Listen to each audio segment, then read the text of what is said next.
Capítulo 30. El pensadero. Se abrió la puerta del despacho. «Hola, Potter», dijo Moody. «Entra». Harry entró.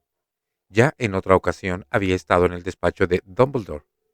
Se trataba de una habitación circular muy bonita, decorada con una hilera de retratos de anteriores directores de Hogwarts de ambos sexos, todos los cuales estaban profundamente dormidos. El pecho se les inflaba y desinflaba al respirar. Cornelius Fudge se hallaba junto al escritorio de Dumbledore, con sus habituales sombrero hongo de color verde lima y capa a rayas. «¡Harry!», dijo Fudge jovialmente, adelantándose un poco. «¿Cómo estás?». «Bien», mintió Harry. «Precisamente estábamos hablando de la noche en que apareció el señor Crouch en los terrenos», explicó Fudge. «Fuiste tú quien se lo encontró, ¿verdad?». «Sí», contestó Harry. Luego, pensando que no había razón para fingir que no había oído nada de lo dicho, añadió: «Pero no vi a Madame Maxime por allí, y no le habría sido fácil ocultarse, ¿verdad?». Con ojos risueños, Dumbledore le sonrió a espaldas de Fudge. «Sí, bien», dijo Fudge embarazado. «Estábamos a punto de bajar a dar un pequeño paseo, Harry. Si nos perdonas, tal vez sería mejor que volvieras a clase». «Yo quería hablar con usted, profesor», se apresuró a decir Harry, mirando a Dumbledore, quien le dirigió una mirada rápida e inquisitiva. «Espérame aquí, Harry», le indicó. «Nuestro examen de los terrenos no se prolongará demasiado». Salieron en silencio y cerraron la puerta. Al cabo de un minuto más o menos, dejaron de oírse, procedentes del corredor de abajo, los secos golpes de la pata de palo de Moody. Harry miró a su alrededor. «Hola, Fox», saludó. Fox, el fénix del profesor Dumbledore, estaba posado en su percha de oro, al lado de la puerta. Era del tamaño de un cisne, con un magnífico plumaje dorado y escarlata. Lo saludó agitando en el aire su larga cola y mirándolo con ojos entornados y tiernos. Harry se sentó en una silla delante del escritorio de Dumbledore. Durante varios minutos se quedó allí, contemplando a los antiguos directores del colegio, que resoplaban en sus retratos, mientras pensaba en lo que acababa de oír y se pasaba distraídamente los dedos por la cicatriz. Ya no le dolía. Se sentía mucho más tranquilo hallándose en el despacho de Dumbledore y sabiendo que no tardaría en hablar con él de su sueño. Harry miró la pared que había tras del escritorio. El sombrero seleccionador, remendado y andrajoso, descansaba sobre un estante. Junto a él había una urna de cristal que contenía una magnífica espada de plata con grandes rubíes incrustados en la empuñadura. Harry la reconoció como la espada que él mismo había sacado del sombrero seleccionador cuando se hallaba en segundo. Aquella era la espada de Godric Gryffindor, el fundador de la casa a la que pertenecía Harry. La estaba contemplando, recordando cómo había llegado en su ayuda cuando lo daba todo por perdido. Cuando vio que sobre la urna de cristal temblaba un punto de luz plateada, buscó de dónde provenía aquella luz, y vio un brillante rayito que salía de un armario negro que había a su espalda, con la puerta entreabierta. Harry dudó, miró a Fox, y luego se levantó, atravesó el despacho y abrió la puerta del armario. Había allí una vasija de piedra poco profunda, con tallas muy raras alrededor del borde. Eran runas y símbolos que Harry no conocía. La luz plateada provenía del contenido de la vasija, que no se parecía a nada que Harry hubiera visto nunca. No hubiera podido decir si aquella sustancia era un líquido o un gas. Era de color blanco brillante, plateado, y se movía sin cesar. La superficie se agitó como el agua bajo el viento, para luego separarse formando nubecillas que se arremolinaban. Daba la sensación de ser luz licuada o viento solidificado. Harry no conseguía comprenderlo. Quiso tocarlo, averiguar qué tacto tenía, pero casi 4 años de experiencia en el mundo mágico le habían enseñado que era muy poco prudente meter la mano en un recipiente lleno de una sustancia desconocida. Así que sacó la varita de la túnica, echó una ojeada nerviosa al despacho, volvió a mirar el contenido de la vasija y lo tocó con la varita.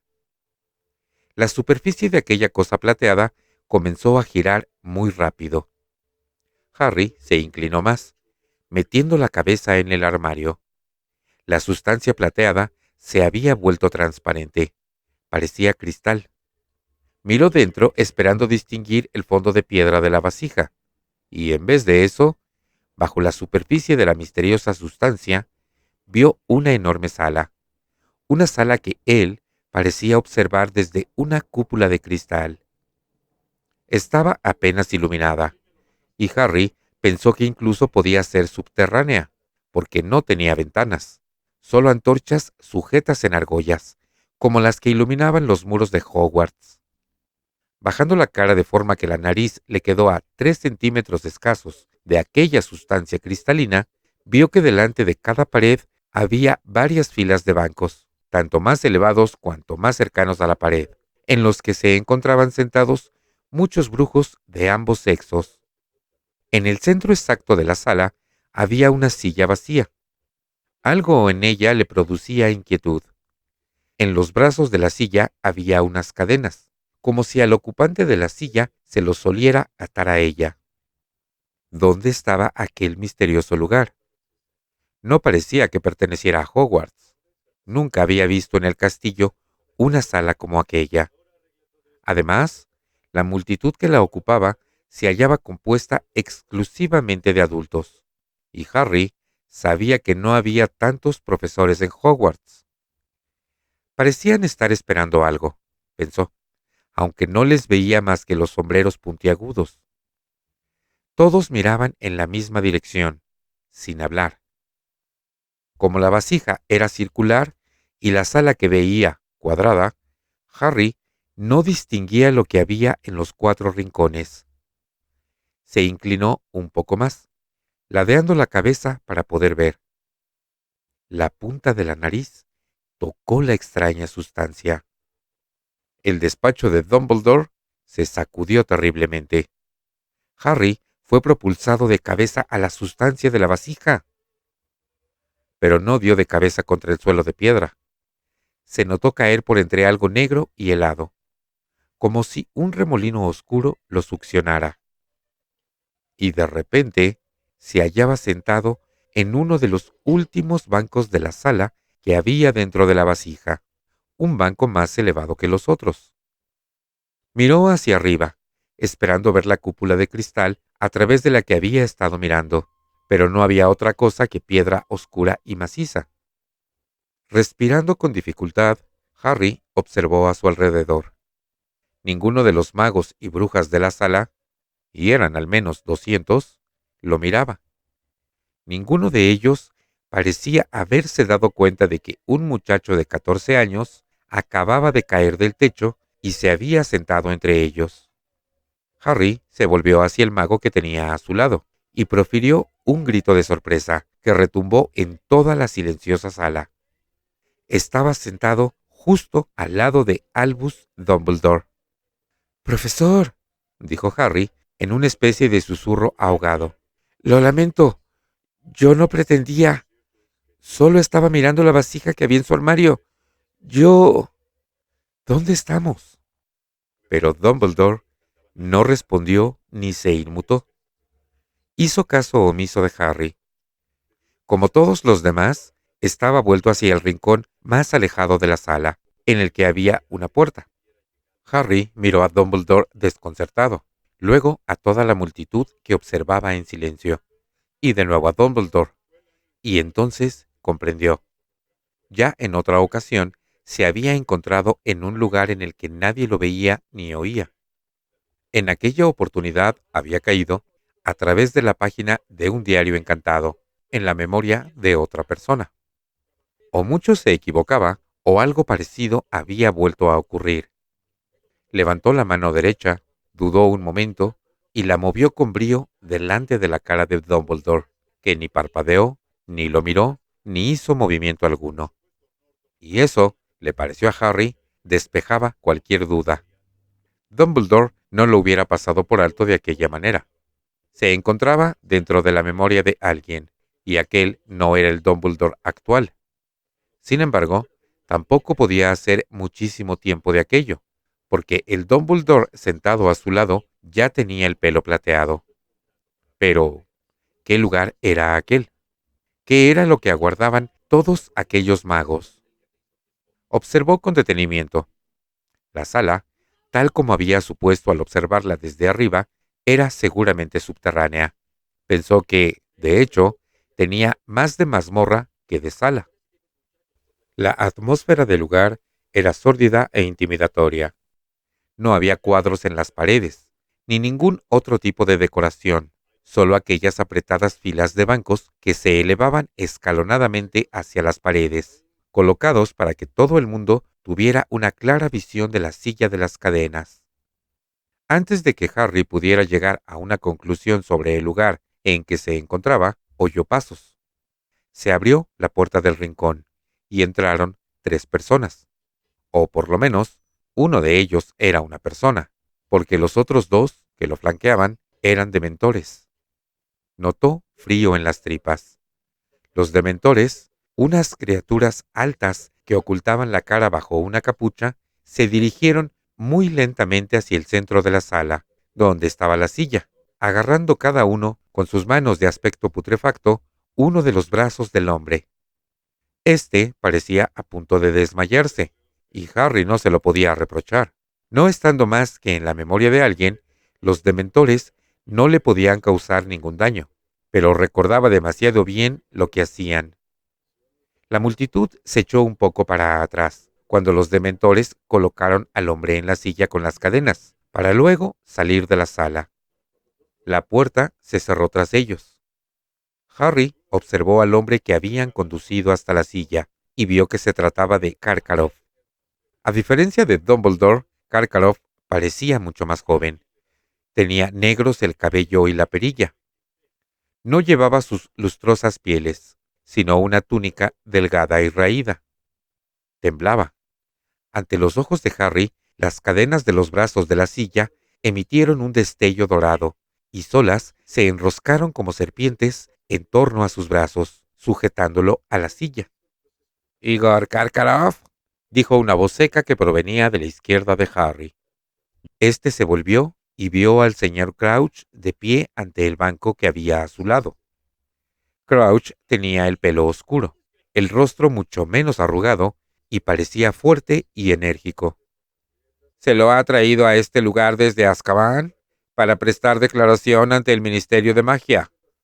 Usted nos ha dado a entender que dispone de información importante para nosotros». Sujeto a la silla como estaba, Karkaroff se enderezó cuanto pudo. «Así es, señor», dijo, y aunque la voz le temblaba, Harry pudo percibir en ella el conocido deje empalagoso.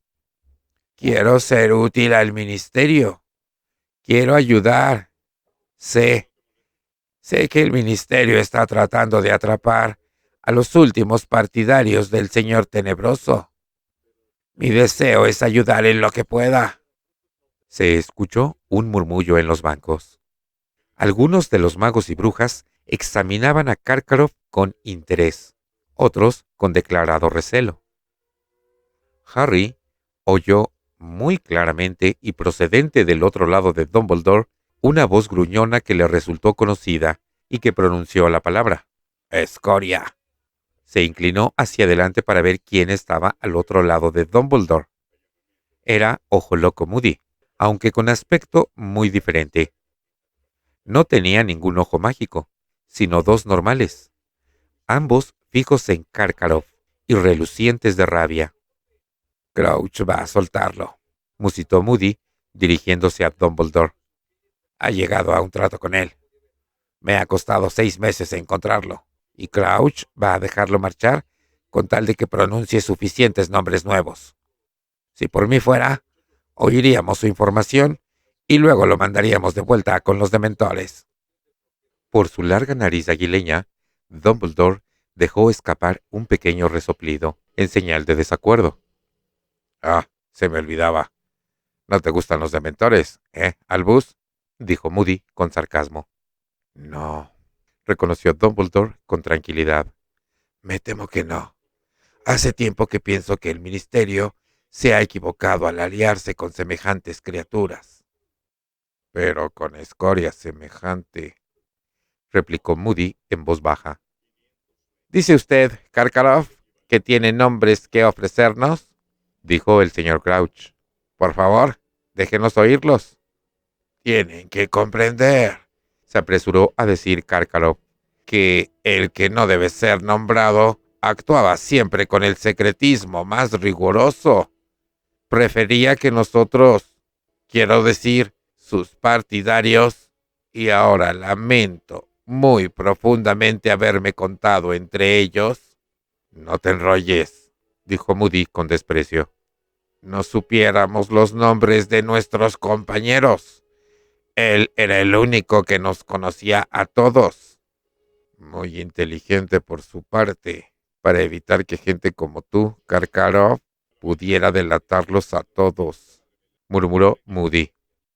«Aún así, usted dice que dispone de algunos nombres que ofrecernos», observó el señor Crouch.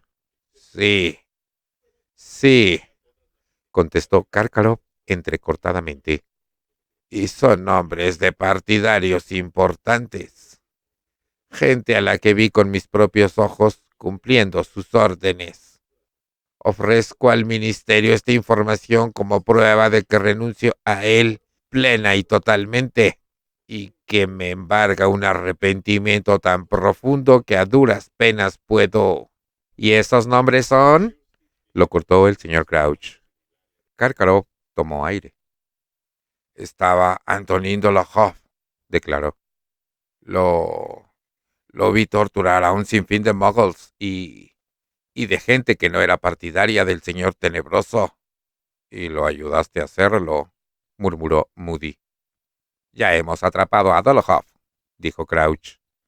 «Fue apresado poco después de usted». «¿De verdad?», exclamó Karkaroff, abriendo los ojos. Me alegro de oírlo». Pero no daba esa impresión. Harry se dio cuenta de que la noticia era para él un duro golpe, porque significaba que uno de los nombres que tenía preparados carecía de utilidad. «¿Hay más?», preguntó Crouch con frialdad. «Bueno, sí. Estaba Rossier», se apresuró a decir Karkaroff. «Evan Rossier». «Rossier ha muerto», explicó Crouch. «Lo atraparon también poco después que usted. Prefirió resistir antes que entregarse, y murió en la lucha». «Pero se llevó con él un trozo de mí», susurró Moody a la derecha de Harry. Lo miró de nuevo, y vio que le indicaba a Dumbledore el trozo que le faltaba en la nariz. Se lo tenía bien merecido», exclamó Karkaroff, con una genuina nota de pánico en la voz. Harry notó que empezaba a preocuparse por no poder dar al Ministerio ninguna información de utilidad. Los ojos de Karkaroff se dirigieron a la puerta del rincón, tras la cual, sin duda, aguardaban los dementores. «¿Alguno más?», preguntó Crouch. «Sí», dijo Karkaroff. «Estaba Travers, que ayudó a matar a los McKinnons. Mulciber, su especialidad era la maldición Imperius, y obligó a un sinfín de personas a hacer cosas horrendas. Rookwood, que era espía, y le pasó a el que no debe ser nombrado mucha información desde el Ministerio». Harry comprendió que, aquella vez, Karkaroff había dado en el clavo. Hubo murmullos entre la multitud. «¿Rookwood?», preguntó el señor Crouch, haciendo un gesto con la cabeza dirigido a una bruja sentada delante de él, que comenzó a escribir en un trozo de pergamino. «¿Augustus Rookwood, del Departamento de Misterios?». «El mismo», confirmó Karkaroff. «Creo que disponía de una red de magos ubicados en posiciones privilegiadas, tanto dentro como fuera del Ministerio, para recoger información». «Pero a Travers y a Mulciber ya los tenemos», dijo el señor Crouch. «Muy bien, Karkaroff. Si eso es todo, se lo devolverá a Azkaban mientras decidimos. ¡No! Gritó Karkaroff, desesperado. ¡Espere! ¡Tengo más! A la luz de las antorchas, Harry pudo verlo sudar. Su blanca piel contrastaba claramente con el negro del cabello y la barba. ¡Snape! Gritó. ¡Severus Snape! Snape ha sido absuelto por esta junta, replicó el señor Crouch con frialdad. Albus Dumbledore ha respondido por él. ¡No! Gritó Karkaroff, tirando de las cadenas que lo ataban a la silla. ¡Se lo aseguro! ¡Severus Snape es un mortífago! Dumbledore se puso en pie. Ya he declarado sobre este asunto, dijo con calma. Es cierto que Severus Snape fue un mortífago. Sin embargo, se pasó a nuestro lado antes de la caída de Lord Voldemort y se convirtió en espía a nuestro servicio, asumiendo graves riesgos personales. Ahora no tiene de mortífago más que yo mismo. Harry se volvió para mirar a Ojo Loco Moody, a espaldas de Dumbledore. Su expresión era de escepticismo. Muy bien, Karkaroff, dijo Crouch fríamente. Ha sido de ayuda. Revisaré su caso. Mientras tanto, volverá a Azkaban. La voz del señor Crouch se apagó, y Harry miró a su alrededor. La mazmorra se disolvía como si fuera de humo. Todo se desvanecía. Solo podía ver su propio cuerpo. Todo lo demás era una oscuridad envolvente. Y entonces volvió a la mazmorra. Estaba sentado en un asiento distinto, de nuevo en el banco superior, pero esta vez a la izquierda del señor Crouch. La atmósfera parecía muy diferente, relajada, se diría que alegre. Los magos y brujas hablaban entre sí, casi como si se hallaran en algún evento deportivo. Una bruja sentada en las gradas del medio, enfrente de Harry, atrajo su atención. Tenía el pelo rubio y corto, llevaba una túnica de color fucsia y chupaba el extremo de una pluma de color verde limón. Se trataba, sin duda alguna, de Rita Skeeter, más joven que la que conocía. Dumbledore se encontraba de nuevo sentado a su lado, pero vestido con una túnica diferente.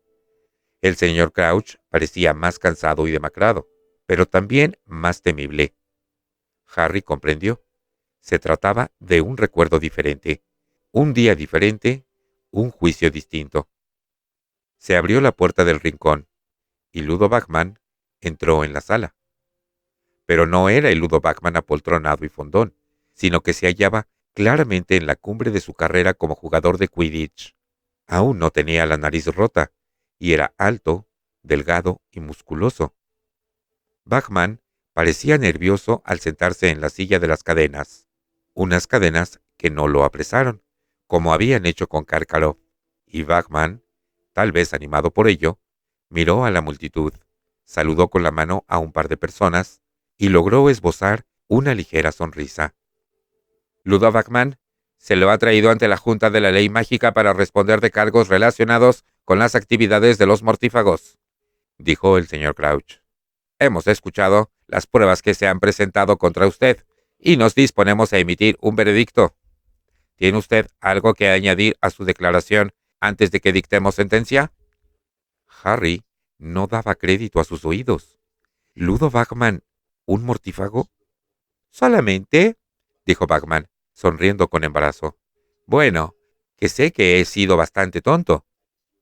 Una o dos personas sonrieron con indulgencia desde los asientos. El señor Crouch no parecía compartir sus simpatías. Miraba a Ludo Bagman con la más profunda severidad y desagrado. «Nunca dijiste nada más cierto, muchacho», murmuró secamente alguien detrás de Harry, para que lo oyera Dumbledore. Miró de nuevo y vio a Moody. Si no supiera que nunca ha tenido muchas luces, creería que una de esas bludgers le había afectado el cerebro. «Ludovic Bagman, usted fue sorprendido pasando información a los partidarios de Lord Voldemort», dijo el señor Crouch. «Por este motivo, pido para usted un periodo de prisión en Azkaban de no menos de...» Pero de los bancos surgieron gritos de enfado. Algunos magos y brujas se habían puesto en pie y dirigían al señor Crouch gestos amenazadores alzando los puños. «Pero ya les he dicho que yo no tenía ni idea», gritó Bachman de todo corazón, por encima de la algarabía, abriendo más sus redondos ojos azules. «Ni la más remota idea. Rookwood era un amigo de la familia. Ni se me pasó por la cabeza que pudiera estar en tratos con quien ustedes saben. Yo creía que la información era para los nuestros. Y Rookwood no paraba de ofrecerme un puesto en el ministerio para cuando mis días en el Quidditch hubieran concluido. Ya saben, no puedo seguir parando bludgers con la cabeza el resto de mi vida, ¿verdad?» Hubo risas entre la multitud. «Se someterá a votación», declaró con frialdad el señor Crouch. Se volvió hacia la derecha de la mazmorra. «El jurado tendrá la bondad de alzar la mano. Los que estén a favor de la pena de prisión». Harry miró hacia la derecha de la mazmorra. Nadie levantaba la mano. Muchos de los magos y brujas de la parte superior de la sala empezaron a aplaudir. Una de las brujas del jurado se puso en pie. «¿Sí?», preguntó Crouch.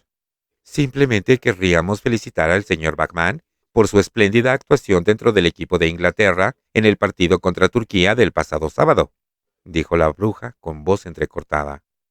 El señor Crouch parecía furioso. En aquel momento, la mazmorra vibraba con los aplausos. Bachman respondió a ellos poniéndose en pie, inclinándose y sonriendo. «Una infamia», dijo Crouch al sentarse junto a Dumbledore, mientras Bachman salía de la sala. «Claro que Rookwood le iba a dar un puesto. El día en que Ludo Bachman entre en el ministerio será un día muy triste». Y la sala volvió a desvanecerse. Cuando reapareció, Harry observó a su alrededor. Él y Dumbledore seguían sentados al lado del señor Crouch, pero el ambiente no podía ser más distinto.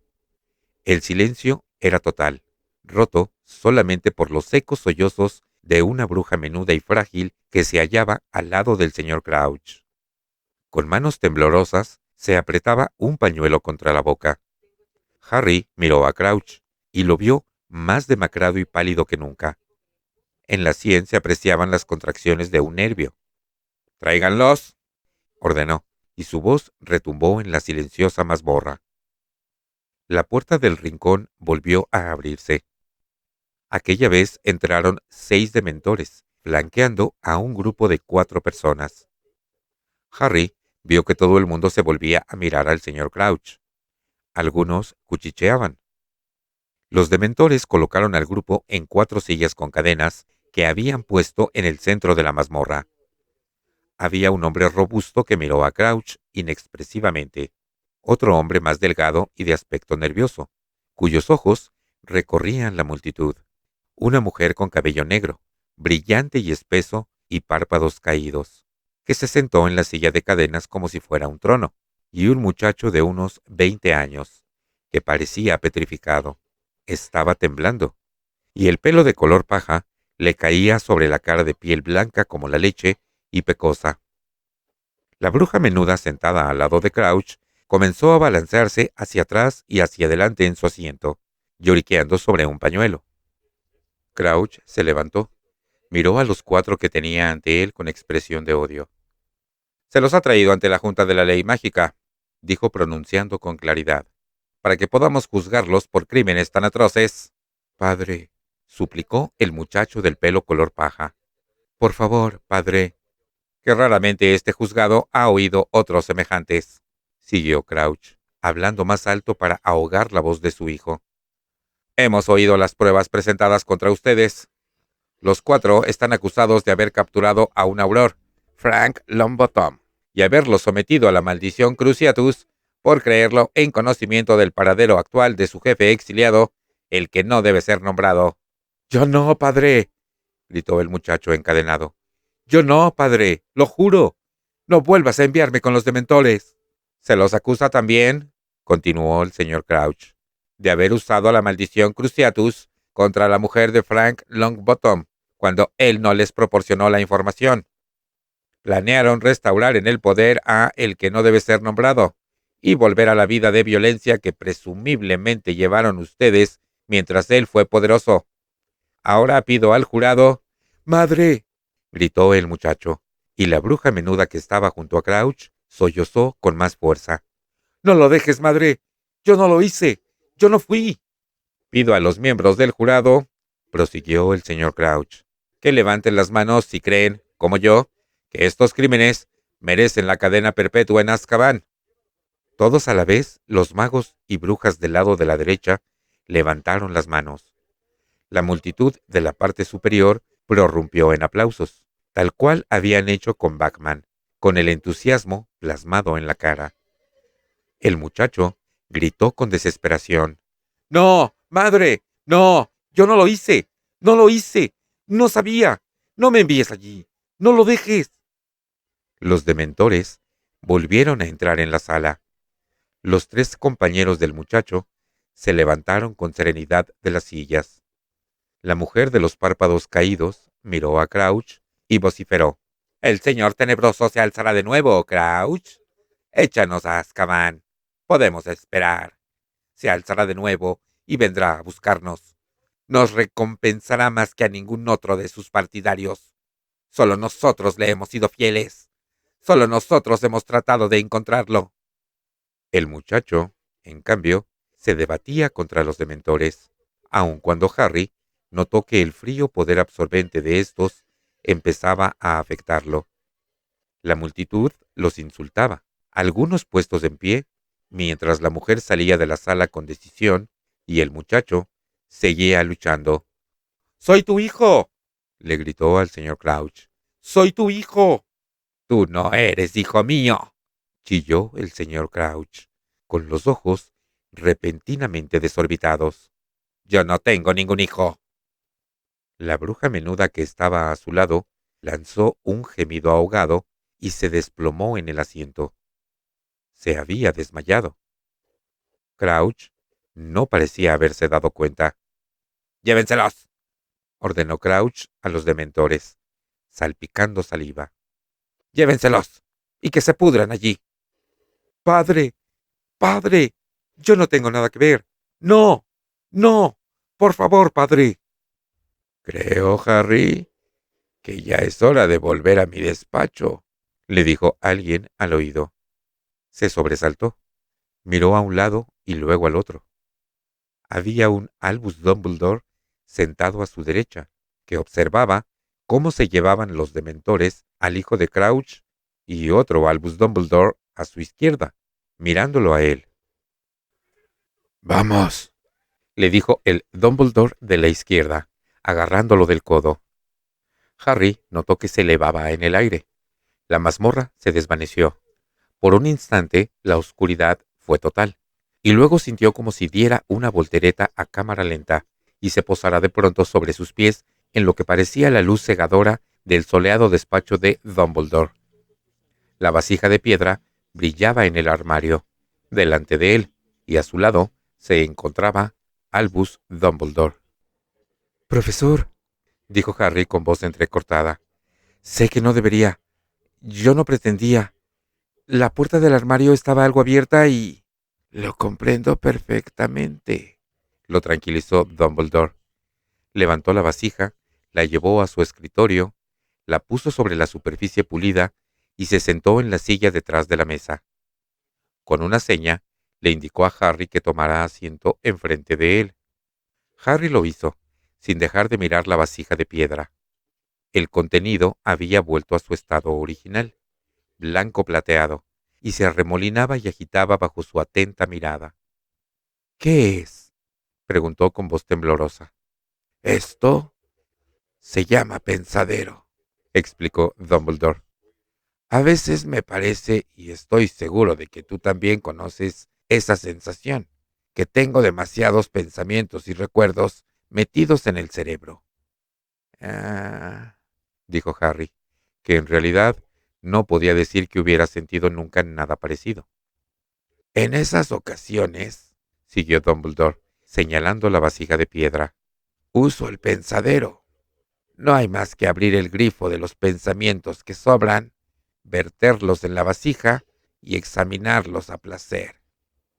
Es más fácil descubrir las pautas y las conexiones cuando están así. ¿Me entiendes?». ¿Quiere decir que esas cosas son sus pensamientos? Preguntó Harry, observando la sustancia blanca que giraba en la vasija. Eso es, asintió Dumbledore. Déjame que te lo muestre. Dumbledore sacó la varita de la túnica y apoyó la punta en el canoso pelo de su sien. Al separar la varita, el pelo parecía haberse pegado a la punta, pero luego Harry se dio cuenta de que era una hebra brillante de la misma extraña sustancia plateada que había en el pensadero.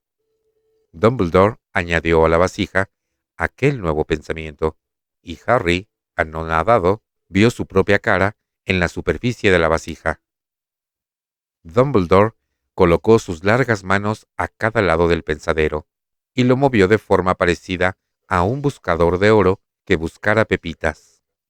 Y Harry vio que su cara se transmutaba paulatinamente en la de Snape, que abría la boca y se dirigía al techo con una voz que resonaba ligeramente. Está volviendo.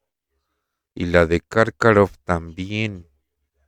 Más intensa y más clara que nunca. Una conexión que yo podría haber hecho sin ayuda, dijo Dumbledore suspirando. Pero no importa. Miró por encima de sus gafas de media luna a Harry, que a su vez miraba con la boca abierta como Snape seguía moviéndose en la superficie de la vasija. Estaba utilizando el pensadero cuando llegó el señor Fudge a nuestra cita, y lo guardé apresuradamente. Supongo que no dejé bien cerrado el armario. Es lógico que atrajera tu atención. Lo siento, murmuró Harry. Dumbledore movió la cabeza a los lados. La curiosidad no es pecado, replicó, pero tenemos que ser cautos con ella, claro. Frunciendo el entrecejo ligeramente, tocó con la punta de la varita los pensamientos que había en la vasija. Al instante, surgió una chica rolliza y enfurruñada de unos 16 años, que empezó a girar despacio, con los pies en la vasija. No vio ni a Harry ni al profesor Dumbledore. Al hablar, su voz resonaba como la de Snape, como si llegara de las profundidades de la vasija de piedra. Me echó una maldición, profesor Dumbledore, y solo le estaba tomando un poco el pelo, señor. Solo le dije que lo había visto el jueves besándose con Florence detrás de los invernaderos. Pero, ¿por qué, Berta? Dijo con tristeza Dumbledore, mirando a la chica que seguía dando vueltas, en aquel momento en silencio. Para empezar, ¿por qué tenías que seguirlo? ¿Berta? Susurró Harry mirándola. ¿Esa era Berta Jorkins? Sí, contestó Dumbledore, volviendo a tocar con la varita los pensamientos de la vasija. Berta se hundió nuevamente en ellos, y la sustancia recuperó su aspecto opaco y plateado. Era Berta en el colegio, tal como la recuerdo. La luz plateada del pensadero iluminaba el rostro de Dumbledore, y a Harry le sorprendió de repente ver lo viejo que parecía. Sabía, naturalmente, que Dumbledore estaba entrado en años, pero nunca pensaba en él como un viejo. Bueno, Harry, dijo Dumbledore en voz baja, antes de que te perdieras entre mis pensamientos, ¿querías decirme algo? Sí, profesor. Yo estaba en clase de adivinación y... me dormí. Dudó, preguntándose si iba a recibir un regaño, pero Dumbledore solo le dijo, lo puedo entender. Prosigue. Bueno, y soñé un sueño sobre Lord Voldemort. Estaba torturando a Colagusano. Ya sabe usted. Sí, lo conozco, dijo Dumbledore enseguida. Continúa. A Voldemort le llegó una carta por medio de una lechuza. Dijo algo como que el error garrafal de Colagusano había quedado reparado. Dijo que había muerto alguien. Y luego dijo que Colagusano no tendría que servir de alimento a la serpiente. Había una serpiente al lado del sillón. Dijo que, en vez de a él, la serpiente podría comerme a mí. Luego utilizó contra Colagusano la maldición Cruciatus. Y la cicatriz empezó a dolerme. Me desperté porque el dolor era muy fuerte. Dumbledore simplemente lo miró. Eso es todo, concluyó Harry. Ya veo, respondió Dumbledore en voz baja. Ya veo. ¿Te había vuelto a doler la cicatriz este curso alguna vez? Aparte de cuando lo hizo en verano. No, no me... ¿Cómo sabe usted que me desperté este verano con el dolor de la cicatriz? Preguntó Harry sorprendido. Tú no eres el único que se cartea con Sirius, explicó Dumbledore. Yo también he estado en contacto con él desde que salió el año pasado de Hogwarts. Fui yo quien le sugirió la cueva de la ladera de la montaña como el lugar más seguro para esconderse. Dumbledore se levantó y comenzó a pasear por detrás del escritorio. De vez en cuando se ponía en la sien la punta de la varita, se sacaba otro pensamiento brillante y plateado y lo echaba al pensadero. Dentro de éste, los pensamientos empezaron a girar tan rápido que Harry no podía distinguir nada. No era más que un borrón de colores. Profesor, lo llamó después de un par de minutos. Dumbledore dejó de pasear y miró a Harry. Disculpa, dijo, y volvió a sentarse tras del escritorio. ¿Sabe por qué me duele la cicatriz? Dumbledore lo observó en silencio durante un momento antes de responder. Tengo una teoría, nada más. Me da la impresión de que te duele la cicatriz tanto cuando Voldemort está cerca de ti como cuando a él lo acomete un acceso de odio especialmente intenso. Pero, ¿por qué? Porque tú y él están conectados por una maldición malograda, explicó Dumbledore. Eso no es una cicatriz ordinaria. ¿Y piensa que ese sueño sucedió de verdad? Es posible, admitió Dumbledore. Diría que probable. ¿Viste a Voldemort, Harry? No, solo la parte de atrás del asiento. Pero no habría nada que ver, ¿verdad?